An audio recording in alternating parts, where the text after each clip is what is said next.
Hey Raghunath, tell everyone about our Patreon community. Sure, Kaustubha. The Wisdom of the Sages Patreon community is an incredible online yoga resource. If you like the type of yoga wisdom and culture we share on the show, then our Patreon community is a great next step. This is a listener-supported podcast, and any level of sponsorship will unlock a wide range of live and archived classes, talks, and even workshops. Raghunath teaches, I teach, and we have a host of other excellent teachers on topics ranging from yoga philosophy, asana classes, storytelling, Ayurveda, kirtan, cooking, meditation, and a lot more. We even have an incredible online Bhakti 12-step recovery group. So if you want to check it out, go to patreon.com/wisdom of the sages. All right, let's get it on.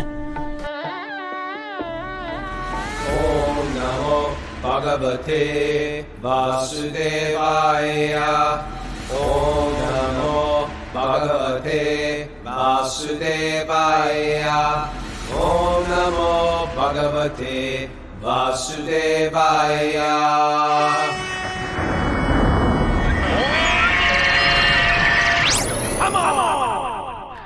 Live from Jamaica, Vermont. This is Wisdom of the Sages, a daily yoga podcast with your host, Raghunath, and co-host and senior educator at the Bhakti Center in New York, Kaustubha. Welcome to the show. I'm on location today on a family camping trip in a beautiful little town in Vermont, and I'm in my truck, where I host a lot of these shows from. And I'm appreciating technology right now, because I slept under the stars last night, Kaustubha. It was so nice. That's under the stars, on a cot, and I went to bed feeling crappy. Woke I had up. lower back pain, and I feel incredible this morning. All right. Slept great. How are you? Doing good, Raghu. Good. How's New York? New York is all right. I mean, you've been back now. I've been back where? Upstate? Back to New York. I know. I mean, you came down last week. It was a hot day. It's still hot. That's your question. It's very hot down here. Mara, all is good. This is Mara. She's our assistant. If you're new here, anyone wants to get to the show, you got to go through her. She's the gatekeeper. She's they say in India, the chowkidar. She guards the door with a stick. Yeah, I wanted to let people know that Silas is subbing for Bobby G for the 10 a.m. asana class on Patreon today. Things are really going there in the Patreon class. Silas, we love you, Silas. Welcome. And Bobby, we're going to miss you today. If you want to get on, if you're listening live and you're one of the others out there that listen, but we have no idea you're out there, and you want to join us live, if by chance you feel like waking up at 5 a.m. Eastern time, you got to get through Mara. And you email her. She asks you some very pointed questions about your intentions, and then she gives you these secret codes to get on to the Zoom class, and you can join us here, and then you get to see everybody's face. You know how we have the others and the Zoomers and the Californians? We need a name for the people who come on Zoom but never show their real morning face. What could we name them? Think about that. But you didn't give people the address to write to. Oh, yeah. Sorry about that. It is wisdomofthesages108@gmail.com. Wisdomofthesages108@gmail.com. And you can also write her with questions for Question Day, because every Saturday we take questions.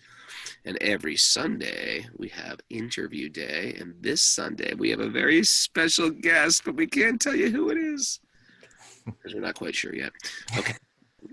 So let's dive in. We're in a great place in the Bhagavatam. We read the Srimad Bhagavatam every morning. If you're unfamiliar with that, it is considered the cream of the crop, the crest jewel of all of the Vedic literature. And there's a lot of Vedic literature out there. It's not like India's just got like a Bible. There's canons of literature to do with yoga culture and evolution of consciousness.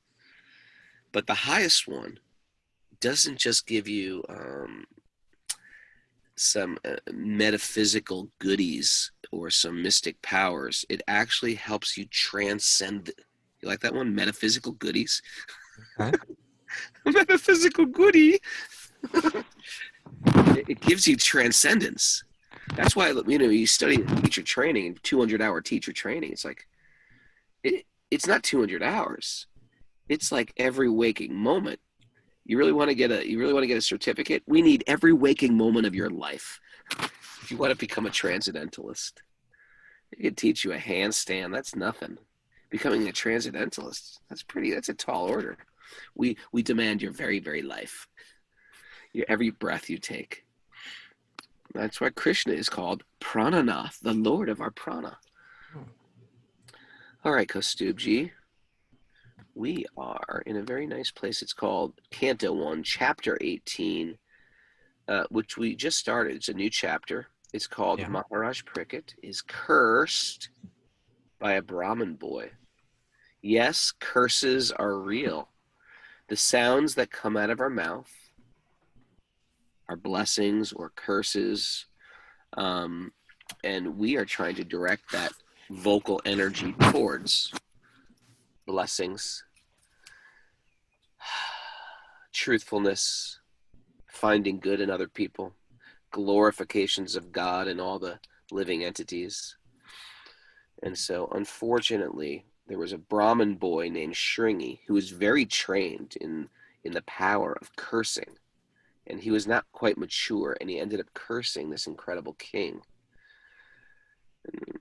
And that king is sort of like, he's like the opening character of this whole book, which was, he is cursed, and he only has 7 days to live. Let me ask you a question, Kaustubhji. Would that be a blessing? To know exactly when you're going to die, like you have 7 days to live, would that be a blessing to you? To myself? Yeah, I mean, would you want to know when you're going to die?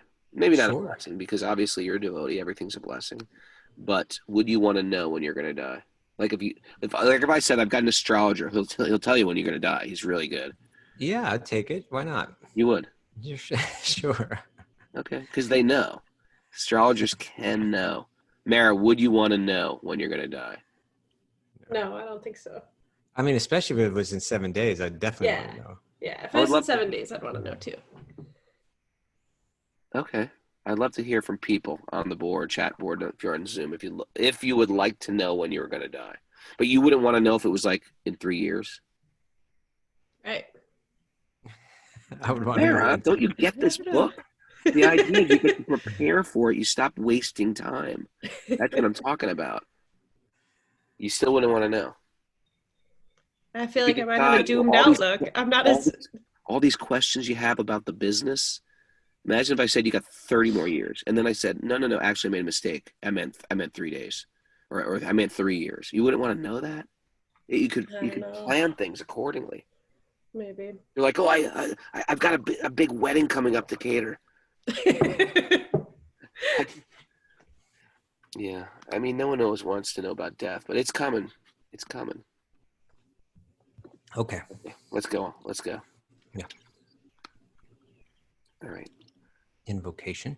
Invocation. The secret invocation. Narayanam namaskritya naram shaiva narotamam devim saraswatim vyasam tato jayamudiraye. Before reciting the Srimad Bhagavatam, which is our very means of conquest, one should offer respectful obeisances to the Supreme Lord Narayan, unto Narayan Rishi, the supermost human being, unto Mother Saraswati, the goddess of learning, and to Srila Vyasa Dev, the author. Nasta prayeshvabhadreshu nityam bhagavat sevaya bhagavati utama shloke bhaktir bhavati naishtaki. By regular attendance in classes on the Bhagavatam and by rendering service to the pure devotee, all that is troublesome to the heart is almost completely destroyed, and loving service to the personality of Godhead, who is praised with transcendental songs, is established as an irrevocable fact.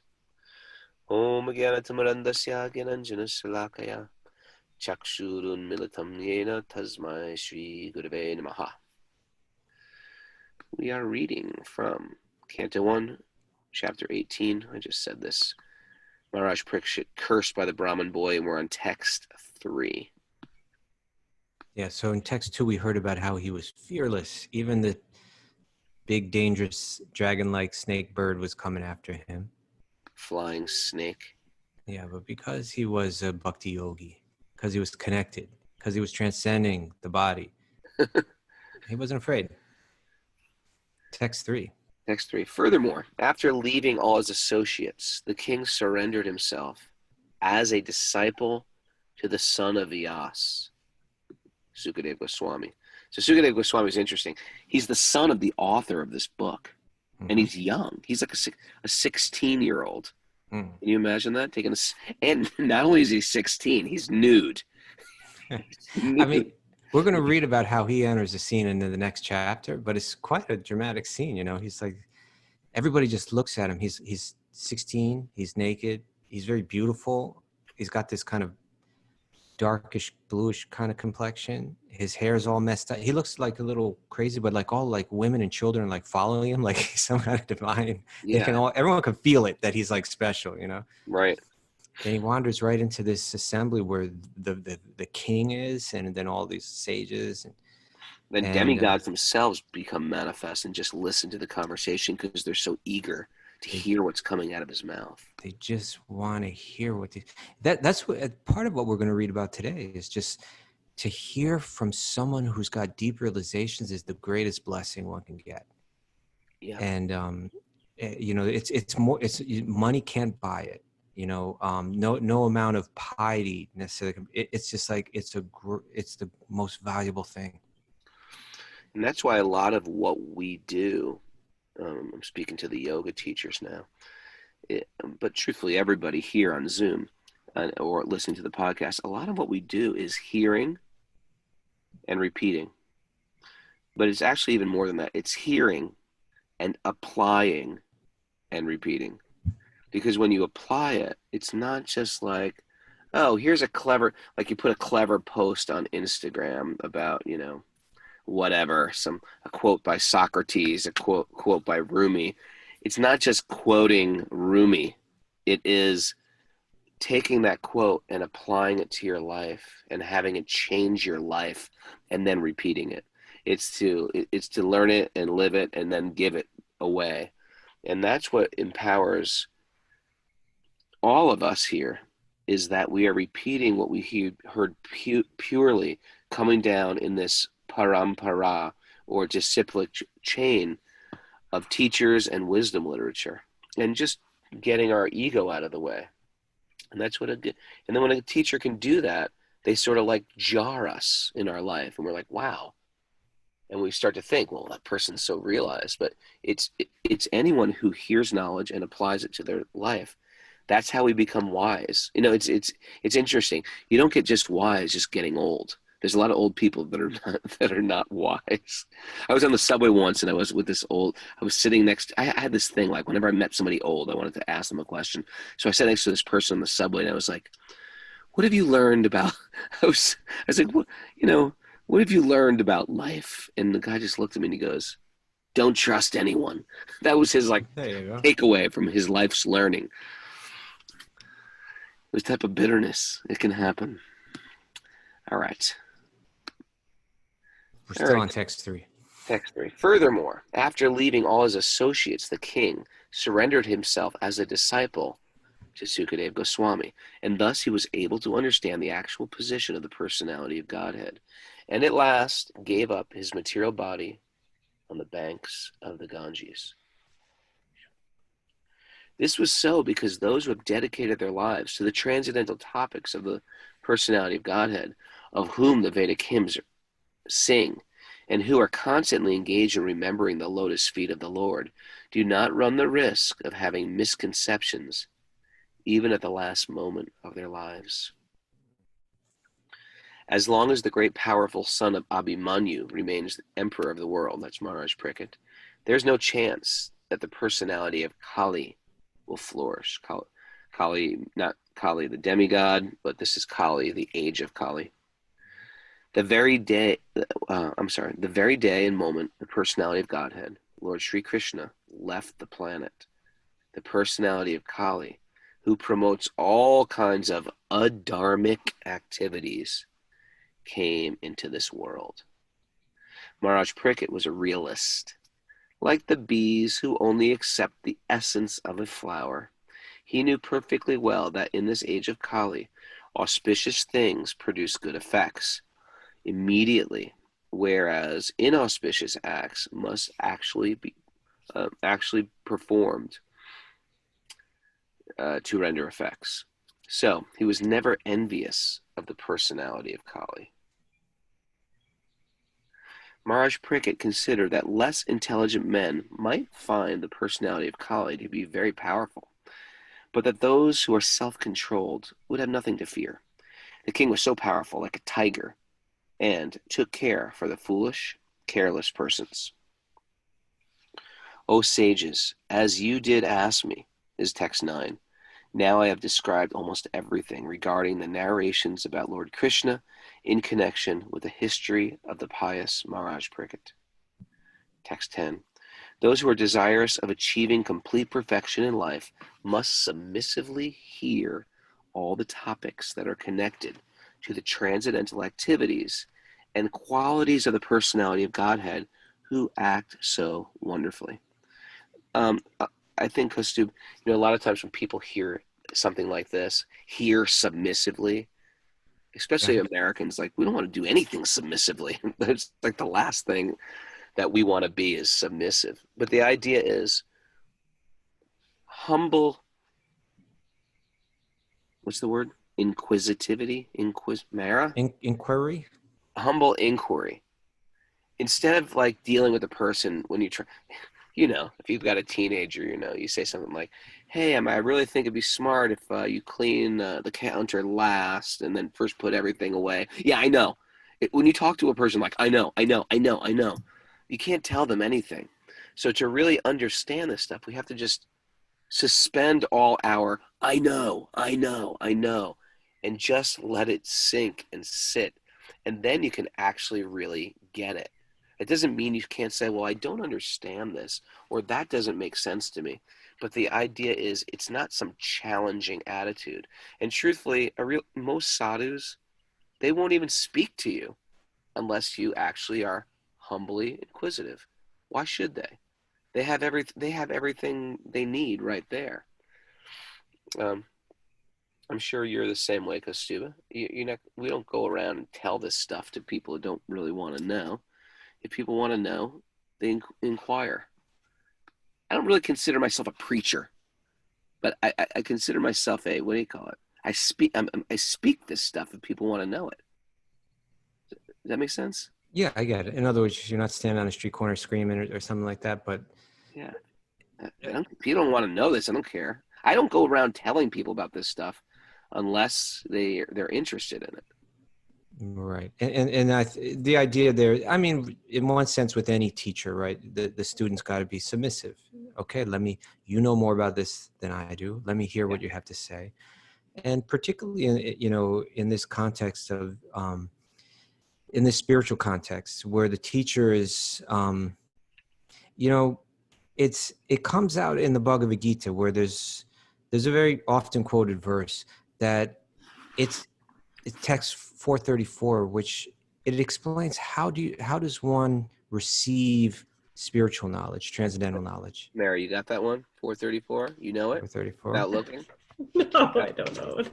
She's turning pages right now. Tadvidhi pranipatena prashnena sevya. That it's saying that to learn this, particularly this subject, it's not transferred from one person to another merely academically, but it's transferred. It has to do with the disposition that one has, or you could say the state of one's mind or the state of one's heart. That if I really want to know, we're in this mess because somehow we've decided we want to disconnect ourselves from our divine source. We want to try to experience something that's not our true nature. So therefore we have to forget our true nature. We have to enter into the illusion and become forgetful. If we want, now the knowledge that we need isn't something that's like really complicated academically. It's not like one has to have an incredibly subtle brain to get it, but one has to have the right disposition to get it. And by the very desire of Krishna, he's like, this is the way it's handed down from person to person. And if you want to connect with it, then with the right mood, you approach a person. And if you approach in the right mood, then that person is inspired to share. and the heart becomes like receptive. So he says, Pari prashnena sevaya, that it has to be done with submissive inquiry with the right disposition. And then he also says sevya, and with service. You're actually meant to serve that person. You're supposed to actually manifest that Right. type of submissiveness. And that, again, you're saying maybe to the American or Western mindset, it kind of goes against how we've been trained to be a rugged individual, to don't let anyone tell you, to don't, whatever, we don't see that as success. We won't bow to anybody. Yeah. But really, that's just civilized. That's just like civilized life. That's like, it's like real culture. Is it really that painful and that wrong to admit that there are people that know more and live a better life than I do? I mean, do I have how little we know and how arrogant we are? Yeah. Do I have to move through this world thinking like I'm the best person? I know more than everyone, that nobody has found a way to live a better or more advanced life than me? Or can I be realistic, and realize, yeah, sure, there's lots of people that know more than me, and that are more connected spiritually than me, that understand life better. And maybe I should approach them with some humility, and learn from them. And so that's the path of yoga. That's the path of bhakti. You approach with humility. And so therefore that verse becomes important, because again, it's not just academic. It's it has to do with the state of heart. 434, Mayor. Put that on your action list. Okay. Learn that verse. And 435. Why don't you read both 434 and 435, Mara? 434 is like how one receives that knowledge from the seers of the truth. And 435 is the knowledge that they receive, which is such a beautiful message too. Just try to learn the truth by approaching a spiritual master. Inquire from him submissively and render service unto him. The self-realized souls can impart knowledge unto you because they have seen the truth. Okay, now what is that truth that the self-realized souls will impart that they have seen? Having obtained real knowledge from a self-realized soul, you will never fall again into such illusion. For by this knowledge, you will see that all living beings are but part of the Supreme, or in other words, that they are mine. Okay, so that we see every living being in connection, how it's all connected together, how it's all connected to that divine source. That to understand that, not theoretically, not academically, but in truth, to realize it. That happens by the transfer from the heart of one realized person to the heart of another. And that's how bhakti is practiced. And that's what we're seeing. That's what's all being set up here, is that Maharaja Pariksit, he had that faith and that submissive mood, and, with his intelligence, right? With his clear intelligence, he could understand Sukadeva Goswami. This person, the words coming out of his mouth are completely elevating. So he approached him with humility, and he put forward really good questions, and he received really excellent answers. And that transferal of spiritual knowledge is what Bhagavatam is all about. You ready, brother? Okay, I'll carry on. Can you guys hear me okay? Yeah. Can you guys hear me okay? Yes. Can you hear me okay? Hello? I guess not. Uh-oh. Okay. The value of a moment's... Oh, here's the verse. No, you're jumping ahead. No, we're not on text 13. We were reading text 10 text or 12, 9. sorry. We have just begun the...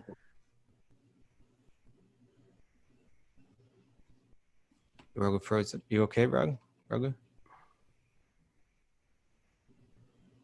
Can you hear me? Okay, seems like Raghu's frozen, so I'll just keep reading on. You're a little choppy. Maybe I should read, Raghu, and then... You're freezing to me. You're freezing to me. I don't know who's freezing now. Okay, you want to try to read? Who's chopping here? You go ahead. I can hear you now, I think. Can you hear Kaustubha perfectly? Yeah. Okay, so then you're the choppy one, Raghu. What verse were we on? What text are we at? 9? 10. 10 now. Okay. I'm leaving it to Mara. Yeah, she's right. Go ahead. Okay. All right. So text 11. The good sages said, "O No, grave text Sutta 10. Goswami, Read may you text live 10. many years and Just read those text who 10 are again. desire complete This is the most messed perfection." up we've gotten on the show in a long time. I read this, but all right. Okay. Those who are desirous of achieving complete perfection in life must submissively hear all topics that are connected with the transcendental activities and qualities of the personality of Godhead, who acts wonderfully. Okay. The good sages said, "O grave Sutta Goswami, may you live many years and have eternal fame. For you are speaking very nicely about the activities of Lord Krishna, the personality of Godhead. This is just like the nectar for mortal beings like us. They're We have appreciating just the speaker begun so much. the performance. Go ahead. We have just begun the performance of this fruit of." Okay, Raghu, you're getting real choppy again. So let me read text I'm getting 12. choppy. Okay, you Yeah. read. I'm going to try to move my truck. Maybe I'm going to, I don't know. Maybe it's I don't getting know, just- daylight and more people are using the band. Okay, Sure. I'll read text 12. We have just begun the performance of this fruit of activity. So You let's read. go. You read. Yeah, I'll listen. I am reading. So this is this verse is, it's going back. If we go back, we can remember that the Bhagavatam began with the sages at Naimisharanya who were performing sacrifices. They're performing sacrifices to try to bring about, it was like performing rituals to try to bring about some auspiciousness because they knew the age of Kali was setting in. They knew the darker age was coming. They wanted to do something that was going to bring out some kind of auspiciousness. So they're performing different kind of rituals to bring a good result. And in Sanskrit, that's called, one way to refer to that, you call that karma. And so they said, we had just begun the performance of this fruit of activity. They're speaking to Sutta Goswami. A sacrificial fire. So they had a sacrificial fire. You're chanting mantras. You're throwing grains and ghee into that fire with the hope that you're going to bring forward some kind of good result.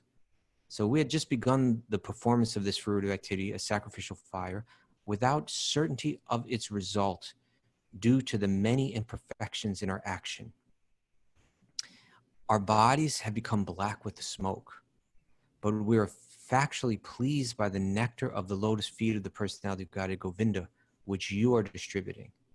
So what they're saying is that we were doing these rituals. They were rituals that were meant to bring about a pious, a good result materially. But we weren't sure if it's working out or not. There's so many things. But what you're doing is you've taken things to another level. You've taken the sacrifice from the material karmic realm, and by speaking directly about the glories of Krishna and Krishna's devotees, you've taken it to the level of bhakti, where there's no question about whether I'm going to get a good or bad material result. The result is the very best result. It's the spiritual result. It's the result of connecting to that divine source. And so, so much of the Bhagavatam is going to be to clarify that if you look back at all of Vyasadev's previous writings, including the 4 Vedas, which especially speak about this kind of pious, karmic, sacrificial activity, or even the Upanishads and other books that give one the impression that becoming free from the material energy, getting relief from the sufferings of this world is really the highest thing. That Bhagavatam is going to clarify that neither of those, although they're discussed in Vyasadev's literature, those are stepping stones, right? That one can even bypass if one goes directly to the goal, which is bhakti. How are you doing there, Raghu? You I can hear you nicely. I hear you nicely. Well, you were nice too. All right. So karma, trying to bring about auspiciousness or good results through piety or good rituals, is encouraged in the 4 Vedas, but its limitations are emphasized in the Bhagavatam, right? And bhakti in particular, hearing and chanting, right? Hearing these sacred texts from realized souls, and kirtan and meditation on the names of God. These are emphasized in the Bhagavatam. And it's being emphasized here that bhakti is always successful and always auspicious. Whereas these sages are saying, we're getting black from the smoke here. We're doing all this sacrifice. But maybe the only result that we're getting is that we're just getting all covered in the smoke. And so why don't we read some excerpts from the purports here. Okay. Sutta Goswami was narrating the transcendental activities of the Lord before the congregation of sages. and they were factually perceiving the results. This is great. He says they were hearing from him. He's speaking, and all that stuff that we've been hearing, right? Narda and how he became who he is, and the prayers of Kunti and et cetera. We've heard all this stuff already that Sutta Goswami was describing to them. And so it's Prabhupada here wrote, Sutta Goswami was narrating the transcendental activities of the Lord before the congregation of sages. Wouldn't it be so great to be there? And they were factually perceiving the results of hearing these transcendental activities. It made them feel different. They could feel it. One can feel this practically as one can feel the result of eating food. Spiritual realization acts in that way, right? And we know what it's like if we eat crummy, crappy food, right? And we feel crummy afterwards.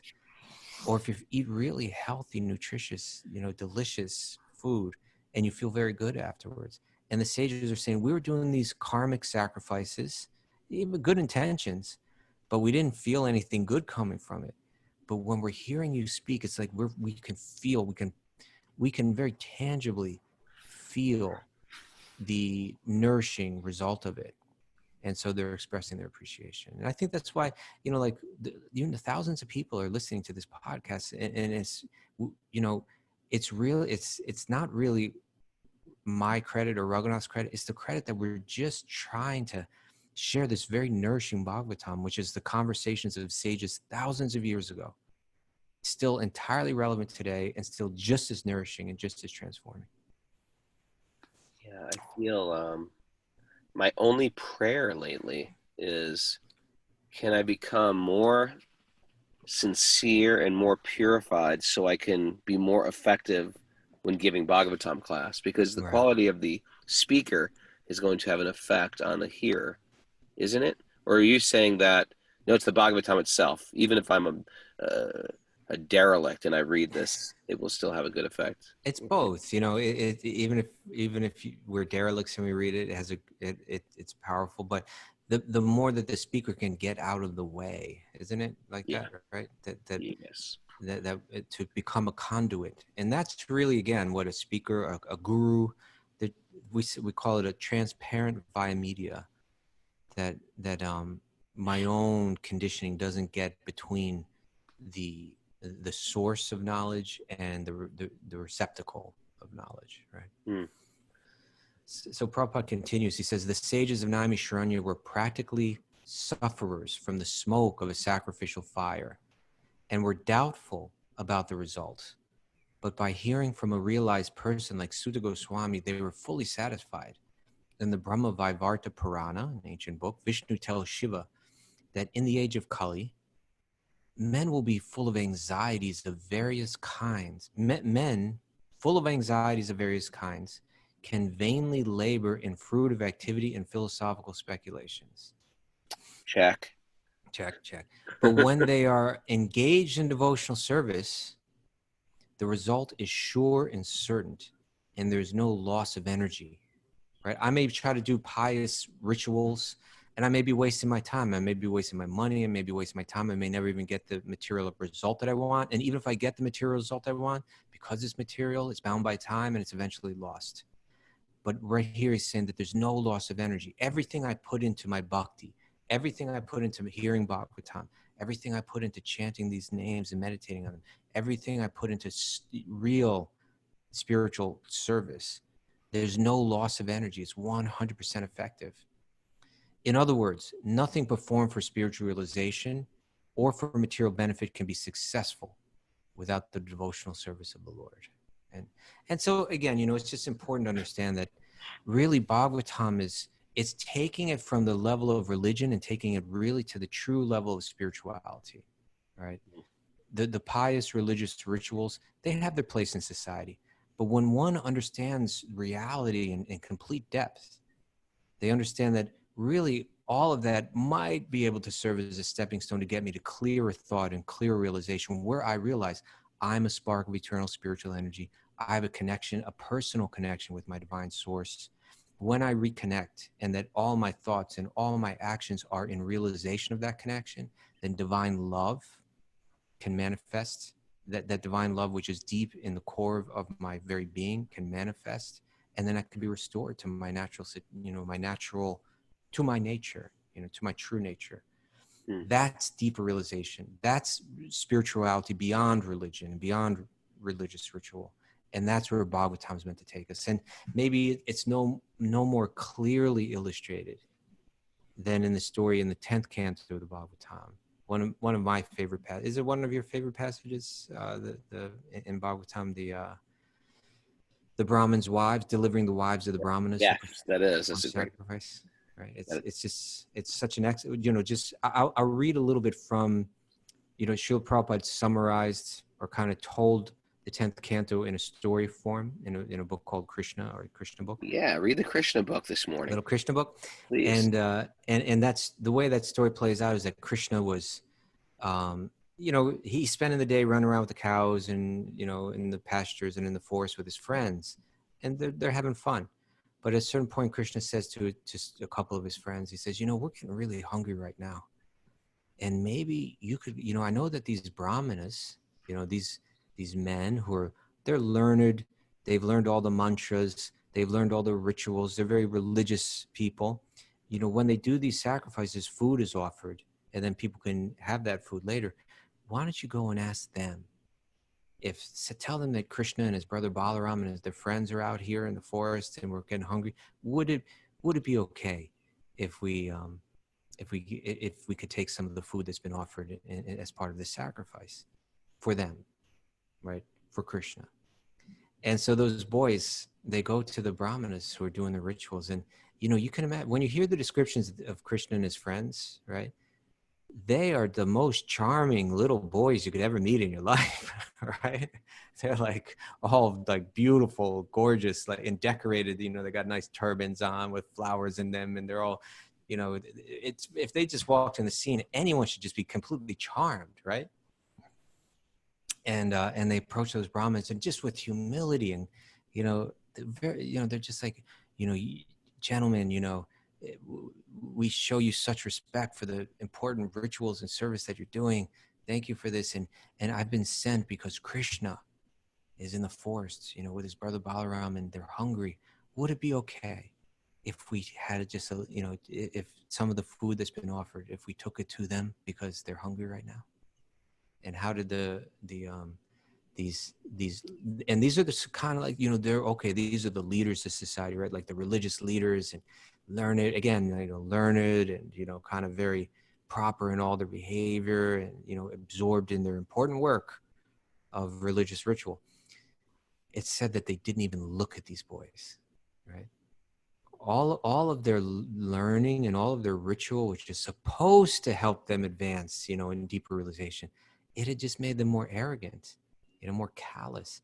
And so even though these beautiful boys were sent by God himself to offer a little service, they didn't even look at the boys. And the boys returned to Krishna, and they were just like, oh, we tried, they're kind of disappointed in themselves. We did all we could. We asked, and they didn't even look at us, And then what does Krishna say, Raghu?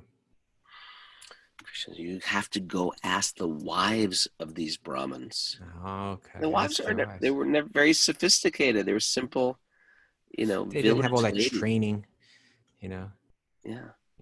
But what they also didn't have was all that ego, right? That's if that's where all our religious study or practice or whatever, if that's where it leads us, then it's not serving its purpose. And so when they went to the wives of the Brahmanas, they had heard about Krishna, they had heard his glories, they had heard about his beauty, about his kindness, about who he is. And when they heard that Krishna wants some food, they just got busy, right? They immediately jumped into action with eagerness, happy to serve. And they whipped up some nice food, and they personally, they didn't even just say, here, go here, take it to him. They said, no, we want to take it to him. We'll go, take us to where he is. We'll take it to him. And then they brought that food, and Krishna was so pleased by their offering, and they offered their prayers. I think I may have mentioned this on the show before. I'm not sure, but once I saw a drama of this. Have you've been to the drama festival that they have from the Radha Gopinath temple in Mumbai? Yeah. Every year Radhanath Swami's, this temple that he heads up in Mumbai, the congregation gets together and they rent like a theater. I think it holds over 2,000 people in the theater. And they all get together and they put on different dramas. It's like a festival for 2 or 3 days. And they have like 4, 3, 4, 6 dramas, up to 6 dramas over the course of that. And different groups, like the monks, like, in the temple, they put on a drama. Different people become directors. No one's professional, really has any professional experience.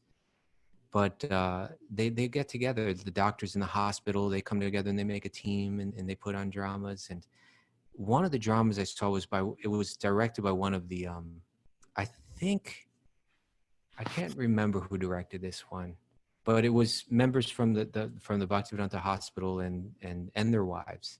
And they did this drama. And so these women that were playing the wives of the Brahmanas, they brought the food to Krishna. And Krishna was like a girl, like a young girl, like dressed up like Krishna, like she was probably, 12 years old. So she looked, they decorated her really beautiful. She looked really, really good. And then the women came and they brought that food. Now I was sitting like maybe in the second or third row, so I was like real close to the front. And this goes back to what we were sharing when we were talking with Kumari a couple weeks back about how through the cultural arts, it invites one to become deeply absorbed in this type of hearing. So both the actor as well as the audience. So these women had become so absorbed in these roles. They had prepared to play these roles, and they know they're going to be in front of their guru and they're going to be in front of their whole,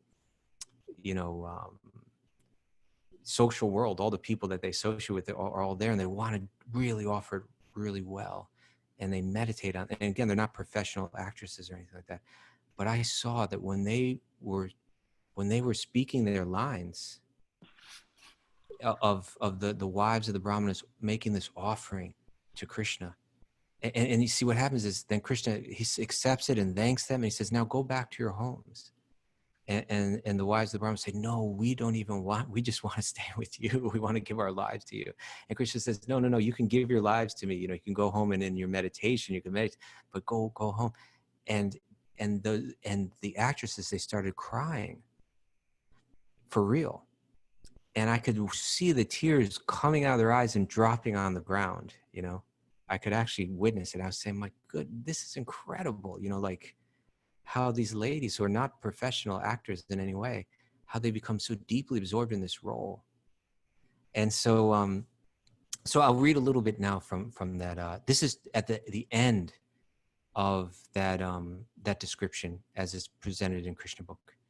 And it says, and I believe this is the Brahmana speaking, because what happens is after those ladies went back, their husbands, they began to realize, what the hell are we doing? We were approached by Krishna himself. That's the whole point of all our sacrifice, and we just acted arrogantly, and we're missing the whole point. And our wives, who don't have all our training, who don't have all the external social position and prestige that we have, they've actually understood the very goal of all of the Vedas, of all of the Upanishads, of all of it. And we missed the whole thing. So they say, the external energy of Krishna is so strong, right? The Maya, the material energy, it's so strong that it can create illusion to overcome even the great mystic yogi.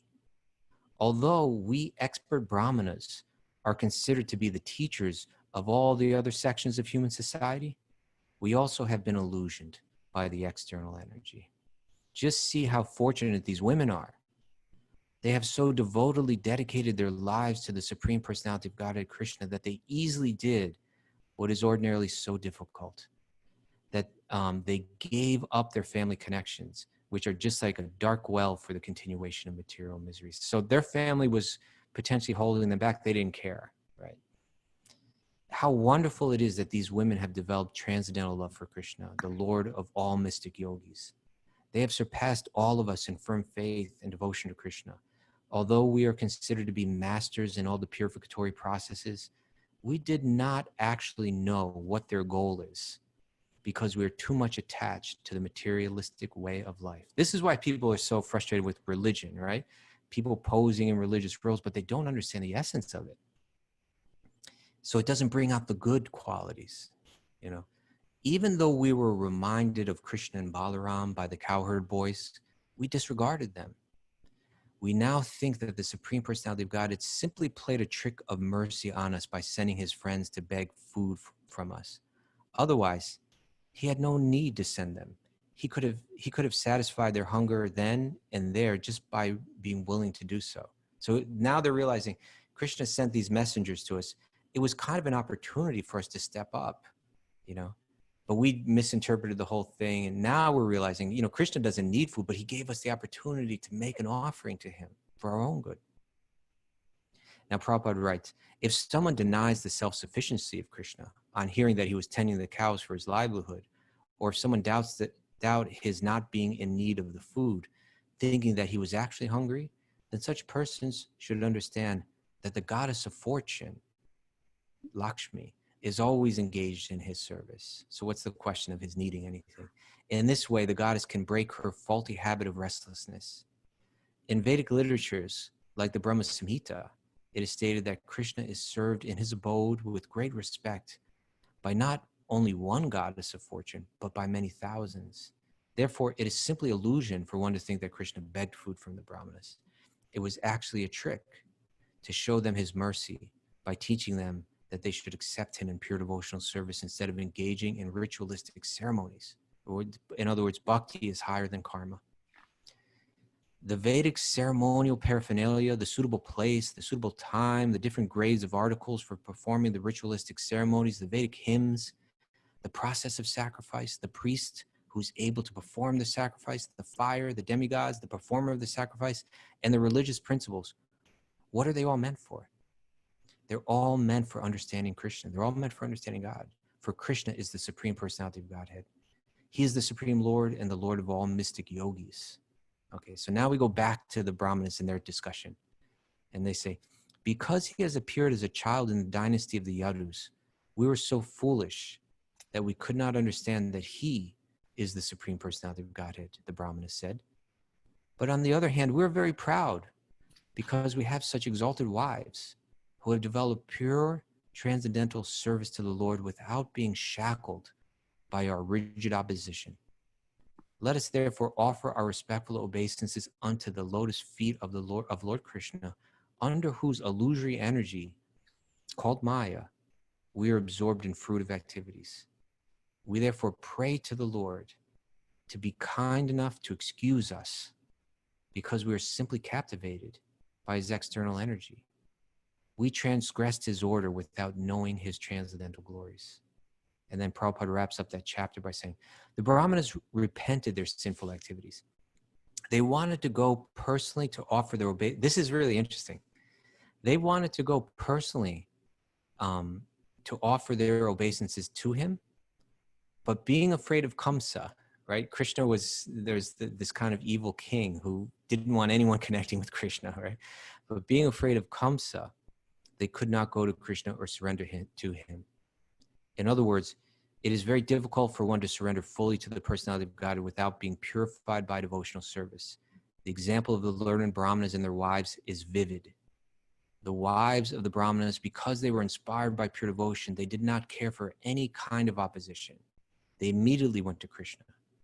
But the Brahmanas, although they had come to know the supremacy of the Lord and were repenting, were still afraid of King Kamsa because they were too much addicted to fruitive activities. Right? So by going beyond just the mere ritual of religion, even that's even what's taught in the Vedas, and connecting directly to bhakti, to the transcendental, purifying spiritual message, and connecting directly with God, one becomes fearless. One transcends everything. You know. We have this. Sometimes we meet people that are incredibly smart, or they're academics, but you can just tell they're full of shit. You know what I mean? Just like they're just full of it, and you don't trust their integrity, and you can sort of sniff it out. And there's a fine line between an academic and a spiritual academic. Or sometimes they're spiritual academics, but it's all coming from their ego, and you can sort of feel it. And again and again, these Puranic stories say, no, no, no, no, no. It's got nothing to do with just learning stuff. It's got to do with the intention behind it, why you're doing this thing. I love this so much because it shoots down, and it gives me hope because I'm not an academic. It gives me hope that, okay, I can be pretty simple. And of course, like, studying is important. That's why we're up at 5 a.m. studying. But it's really got to do with that very sincere intention and that heart and that humility and that the way you treat people and speak to people, that really, that is going to affect your relationship with Krishna. And I've seen it again and again with Raghunath Swami. He's not impressed by pundits or academics. But if that person has a heart that's open and they're a pundit and academic, he'll embrace them and endorse them. And I've seen him also turn away from pundits and academics who just are in their head and in their ego. So these verses should, or these stories should give, if you're not so academic, it gives me a lot of hope.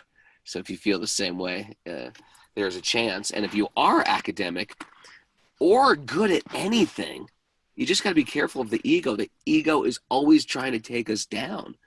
And once you're good at something, like you're a great intellectual, it's so easy to get proud of that and flex those muscles. And there is hope. There is hope for the rest of us. Thanks for sharing that. That's a great story. Thank you, brother. Thank you. Well, on that note. Hit it. Thanks, everybody, joining us. One of the best stories. It is. It is. How long are you going to be out there in Vermont? You there? You hear me? Yeah, I can. Someone wrote on the board, Professor Edwin Bryant is an example of an academic who's a true bhakta. Yes, he is. You feel that. You feel that bhakti coming from Professor Bryant, too. Yeah, and it's not to say that there's so many great learned pundits that are true devotees. Right. But it's not necessarily, Just like with kirtan. You can be great at kirtan, but unless you have that mood of a bhakta, or, it's another thing, painting. Like, if people paint pictures of Krishna, but unless you're a devotee, I don't really want them hanging on my wall. I want the actual kirtan sang by the devotees, even if they're not great at it. I want the people who are real true bhaktis to tell me stories about Krishna's life, even if they're not most academic. And the real kirtaniyas who can really sing about Krishna's heart. Thanks, everybody, for joining us on this Tuesday morning. We have Walk on Wednesday with our friend Lyra tomorrow. She's going to come and tell her story about how she was a 16-year-old life dropout, and then she ended up at the Philadelphia Temple, and she hung out with all of us. And we're gonna. I'm glad she's on the show right now. She put Krishna on a pause. She was living in the temple for a while. She put Krishna on pause, and then now she's back in full force with Wisdom of the Sages, and she's here every morning. And we're gonna dig into a little bit of her story. Every Wednesday, we invite somebody on to tell their story. And thanks to everybody who's listening to us as one of the others. And if you're one of the others out there listening on Apple Podcasts, and there's thousands of people out there, write us in and tell us your story. Wisdom of the Sages 108 at gmail.com. Wisdom of the Sages 108 at gmail.com. I'm going to still be camping, so you're going to see mysterious Raghunath. And also wanted to say that we've got a lot going on Patreon this week with yoga classes and workshops. If you want to get onto that Patreon community, there is a wealth of resources, especially if you're a yoga teacher or someone who just loves yoga culture. Go to patreon.com/wisdom of the sages. And for any amount that you give, you're in the program, you're in the party, and you have access to all these classes, both live and archived. It's a great thing, and it helps us keep this boat floating. Thanks to everybody who's part of that right now. And now let's do what we do best. People are going to think I'm crazy. I'm in the car now that everybody's waking up.